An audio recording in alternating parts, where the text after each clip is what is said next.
You're right, Diamond. We are totally unserious. Okay, all right, okay. Totally unserious.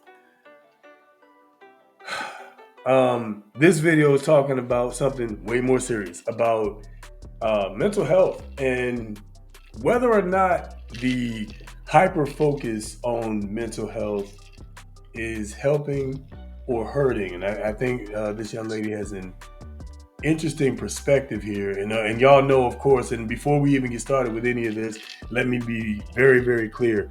We are strong advocates for therapy. Okay.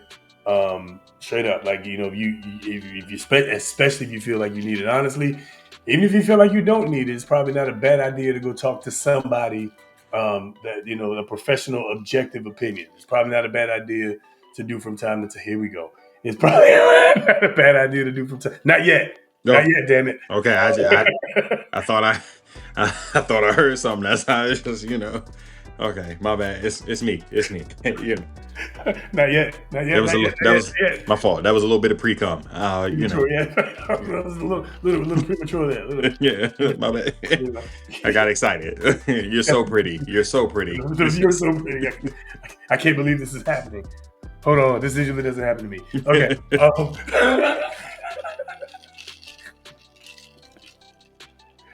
I'm sorry. Is the talk about mental health helping or hurting? Let's get to it.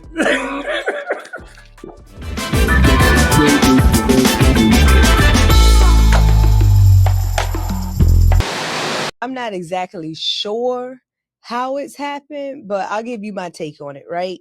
We've never talked about mental health more before, yet somehow we've become weaker because instead of building emotional strength, we've built a culture that rewards emotional fragility. We've made it normal to break down over minor inconveniences. We've convinced people that if something makes them uncomfortable, it must be harmful.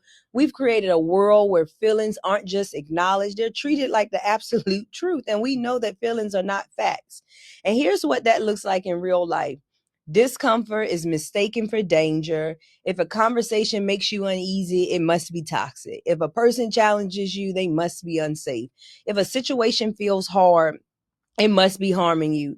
Boundaries are also being used as walls. Instead of learning how to have difficult conversations, we shut people out completely. Instead of addressing issues, I'm not exactly sure, disappear and call it self-preservation or I'm protecting my peace or my mental health.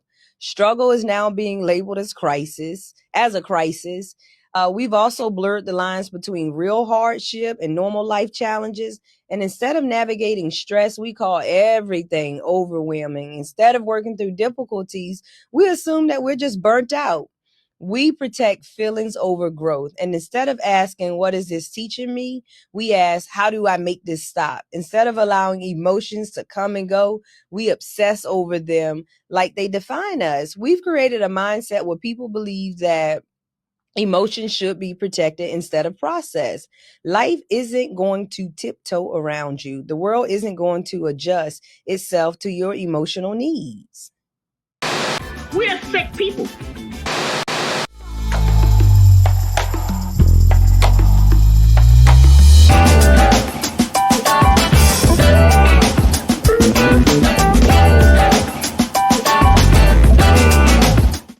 We're working for the future, because working for the present, we ain't making no progress.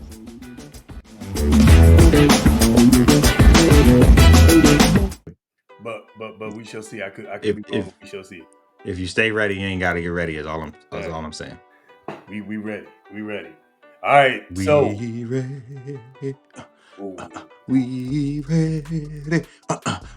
We ready for the hard conversations. word, because this is about to be a rough one. Is the focus on mental health, is it making us weaker as a society? Now things to consider. One point that she made was people essentially weaponizing boundaries, right? She also mentioned the sensitivity to someone having a different point of view or different perspective or whatever. And she kind of alluded to, and I'm paraphrasing. She kind of alluded to like criticism being hate, or hateful or discomforting. So anything that's uncomfortable has to be toxic or something you got to get away from. So with that being said, all of that being said, okay, what are your thoughts? So I want to say that what she's saying is correct, but I also want to put a asterisk by it because I believe that it's correct in the mainstream media realm, in the way that most of these things are. So of course, we're talking 50-50 arguments and gender role discussions and like a lot of the stuff that will get you popularity on social media is not it's not the norm. So I'll say that like people who are actually doing the work in therapy are not weaponizing their practices in therapy. People who are learning buzzwords from therapy are weaponizing the therapy. So, to that regard, this can be a very true thing. But if you are truly like taking the time to do the work, then you don't fit into these categories. It's like I tell my students all the time, if it doesn't apply, you don't take offense because it doesn't apply to you. So while you're having to hear it and you're having to be around it and you're having to see it and witness it, it doesn't affect you because this doesn't describe you. And so, I think a lot about my own practices and to like some extent what she's saying, like I will say I've navigated those feelings. What I've then also had to say to myself is, well, yes, what you heard made you uncomfortable, but was it true? And if it's true, what are you going to do now? So like that's the working part of it. So like, yes, what you said made me feel a kind of way. Yes, what you said made me want to put up a wall. However, now that I've heard it, what am I doing after the fact? So it's a yes, but it's a yes, and it's a, that kind of thing. And I think a lot of people who are like truly trying to better themselves will operate like that. I'm just non-confrontational by nature. I'll do anything to avoid not having to address something. But I also realize that if I don't address something, then nothing ever changes. You know what I'm saying? So like I have to push myself past a point of discomfort to get to a place of growth. And because I like understand that there's, I work through my internal conflict to get to the better part of my ultimate goal. And I think a lot of people are trying to operate in that way.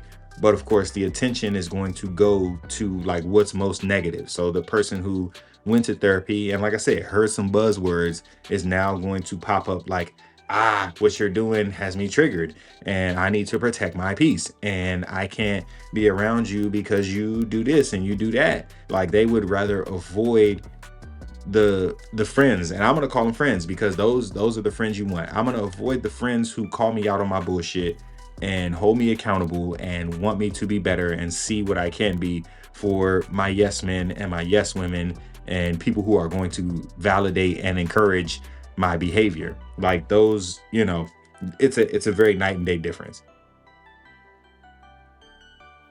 Yeah, no, well said, man. What? Let me ask you, what? Because you said in the beginning that if you had people, if the people that are actually doing the work aren't weaponizing, boundaries and things of that nature. But my question to you is, how does one know the difference between somebody who's actually doing the work and somebody who's just using the buzzwords? Because it kind of seems to be and just my general experience, it's almost like that's a bad example, but we have people that kind of say the same things as who aren't doing the work as the people who are doing the work. So things can kind of get a little the waters can get a little muddied, if you will. You know what I mean? So how do you think you can tell the difference? So we are believers in God, yeah. All right, so we've said now 2 words, and we're going to connect them at some point. But I'll keep it, separate for now, because I'm not trying to say such a long just yet. But so I think of the parable of about weeds and wheat, and literally you in an instance like this, you've got to let the weeds grow with the wheat, and once the crops reach their fruition, then you'll be able to distinguish the two. And it's kind of how relationships go. Like, we are often told, like, hey, don't, fall head over heels for a person in the first, 3 months, because they're going to show you the very best of them. And once a person gets comfortable, then they show you who they really are. And like, and or the other side of that is like, you've got to see a person in every possible scenario before you know like who they truly are. So you need to see them angry to see how they respond, in anger. You need to see them frustrated, so you see how they respond out of frustration. You need to see them happy. You need to see them deal with grief. You need to see those things. So like, until you see them, you don't truly know a person. So like, there's the human side of that and the religious side of that. Like, we want to come up in those same situations, and then at a point, a person will show you that, nah, like, everything I said was a facade. You know what I'm saying? Like, if I keep promising you, hey, yeah, I'm gonna be at your concert, I'm gonna be at your performance, I'm gonna show up to your,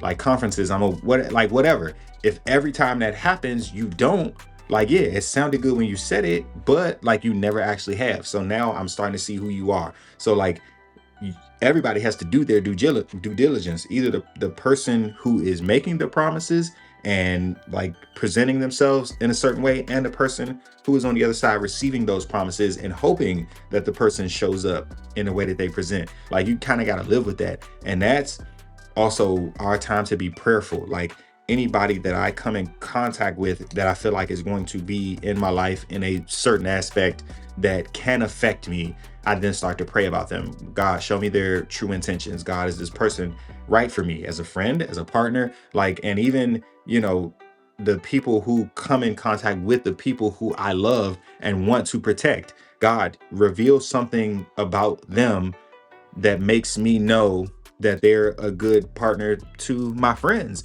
that they're a good friend to my friends, that they're a good boss, a good coworker, a good whatever. Like, that's a point to rely on God, because he's going to make everything plain. He's going to show us the signs. But if you ignore those things, it's probably because you're like self-seeking. And we want to hold on to people's potential never realized is a waste.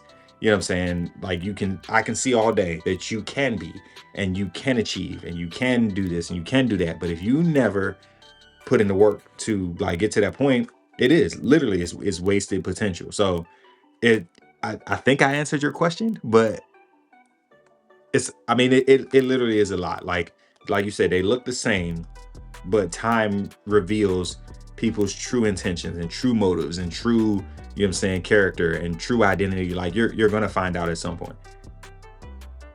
Yeah, the veil's gonna fall eventually. the facade is gonna go away eventually. I like this comment right here. Let me get your take on this. I think it comes down to discernment, the same way it comes down to people calling you out because they want to see you do better versus calling you out just to be a dick.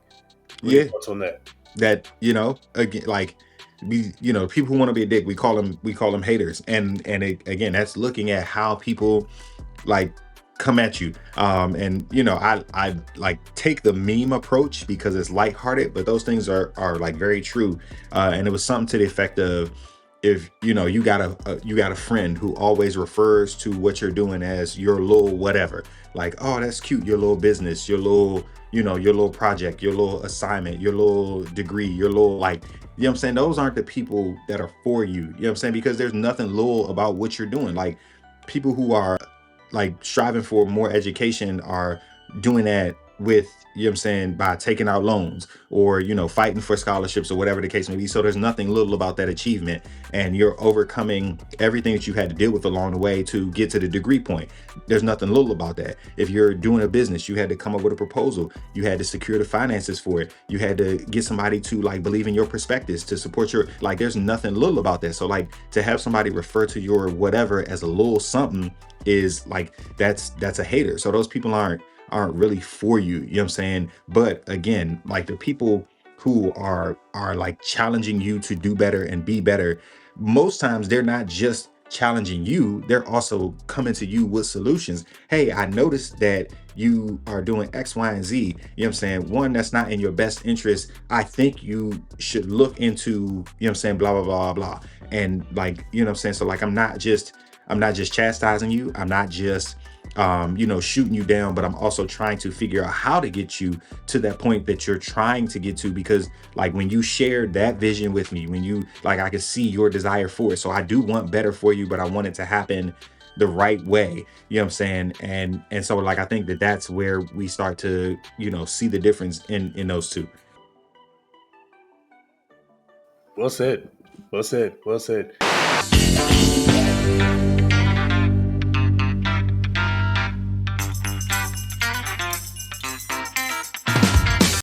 We live.